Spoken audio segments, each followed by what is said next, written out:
नमस्कार दोस्तों, मैं कृष्णा सिंह और आप देख रहे हैं DI न्यूज। यदि आपका वक्त अच्छा हो तो हर लोग आपका तारीफ करेगा। यदि जरा सा आपका वक्त खराब हो जाए तो जो लोग कल आपके तारीफ करते थे वो आज आपका बुराई करना शुरू कर देंगे। बात हम कर रहे हैं सुशील कुमार मोदी का। आज सुशील कुमार मोदी ने नीतीश कुमार के बारे में कहा कि नीतीश कुमार जी जो हैं वो अमित शाह पहले भी बता चुके हैं कि नीतीश कुमार यदि नाक भी रगड़ेंगे तो उनके लिए भाजपा का द्वार बंद है। याद कीजिए, एक समय में नीतीश कुमार और सुशील कुमार मोदी जिस तरह से आपस में गले मिलते थे, तो उस वीडियो बहुत सारा इंटरनेट पे है, आप देख लीजिएगा। तो जैसे लगता था कि इन दोनों को छोड़ के पूरे हिंदुस्तान में कोई मित्र है ही नहीं। तो ये होता है वक्त, समय जो है। यदि आपके हाथ में थोड़ा पावर आ जाता है तो आप अपने नीचे जो है किसी को नहीं समझते हैं, और ये कोई नहीं जानता है कि कब किसका वक्त बदल जाए, कब किसका पावर आ जाए। एक समय था जब सुशील कुमार मोदी जी का भी पावर सीज था। उस समय एकदम बिल्कुल वो खामोश थे, नीतीश कुमार जी के साथे जो है वो घूमा करते थे। और आज एक वक्त है जो नीतीश कुमार जी के बारे में जो है किस तरह से वो बोल रहे हैं कि नाक भी रगड़ेंगे तो भाजपा में नहीं जा सकते हैं। ये होता है वक्त बदलने का। वक्त कब किसका बदल जाएगा ये कोई नहीं जानता है। आप देखिए सुशील कुमार मोदी क्या कुछ कह रहे हैं। सर, नीतीश जी को लेकर जो लगातार चर्चा का बाजार कर रहे हैं, इस चर्चा में कुछ दम है सर? मैंने देखिए, अमित शाह जी ने एक बार नहीं दो बार स्पष्ट किया है। सम्राट चौधरी जी ने स्पष्ट किया है, वो अब नाक भी रगड़ ले तो भी बीजेपी का दरवाजा उनके लिए बंद हो चुका है। हम क्यों उनका साथ है? उनमें बचा क्या है? उनमें ताकत क्या बची है? 2 वोट तो ट्रांसफर करने की क्षमता नहीं है। 2020 के विधानसभा चुनाव में वो 24 पर क्यों सिमट गए? अगर नरेंद्र मोदी जी ने जनता दल यू के लिए प्रचार नहीं किया होता तो 44 सीट भी नहीं आती। तो अब तो वो एक राजनीतिक बोझ हो चुके हैं, चाहे वो राष्ट्रीय जनता दल हो, कांग्रेस हो। तो इसलिए बीजेपी जो एक बोझ बन चुका है, उसको क्यों अपने स्तर पर ढोने का काम करेगी? हमको उनकी आवश्यकता क्या है? तो आपने सुना कि सुशील कुमार मोदी जी क्या कुछ बोले। तो ये वक्त है, वो थोड़ी ही बोल रहे हैं, वक्त बोल रहा है।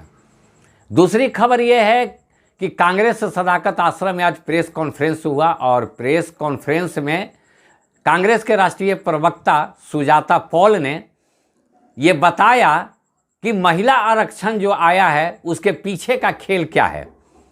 आपको अभी इस वीडियो दिखाएंगे, और इस वीडियो में महिला आरक्षण का पूरा खेल आप समझिएगा। पहले इस वीडियो को देखिए और समझिए कि महिला आरक्षण जो पारित हुआ है, पास हुआ है, इसका पूरा खेल क्या है।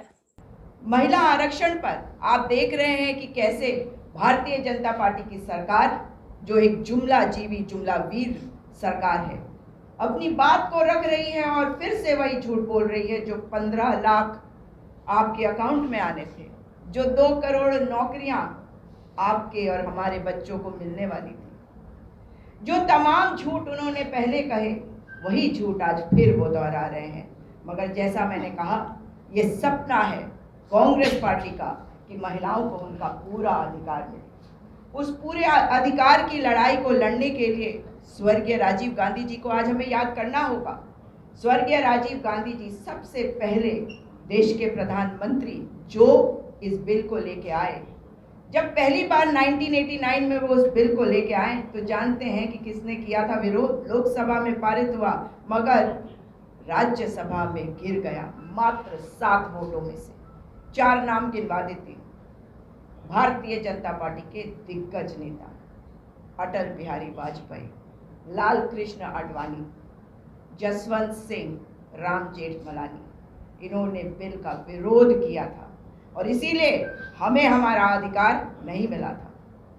मगर जब 1992 में नरसिंहा राव जी की सरकार आई तो राजीव गांधी जी के उस सपने को लाने के लिए फिर उन्होंने कदम बढ़ाए और फिर उन्होंने कोशिश करी कि हमें अधिकार मिले।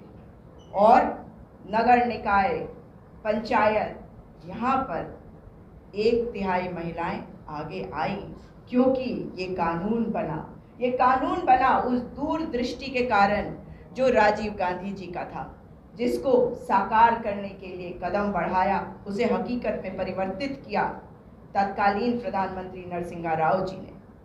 और आज अगर हम कहते हैं कि 15 लाख महिलाएं, जिसमें से 40% निर्वाचित महिलाएं प्रतिनिधित्व कर रही हैं, तो वो प्रतिनिधित्व कर रही हैं न केवल उन बेटियों का मगर अपने बेटों के लिए प्रतिनिधित्व कर रही हैं, वो इस समाज को बेहतर बनाने के लिए। अगर ये पूरा जहां हमारा है, आपका और मेरा, तो आधा जहां तो मेरा भी है।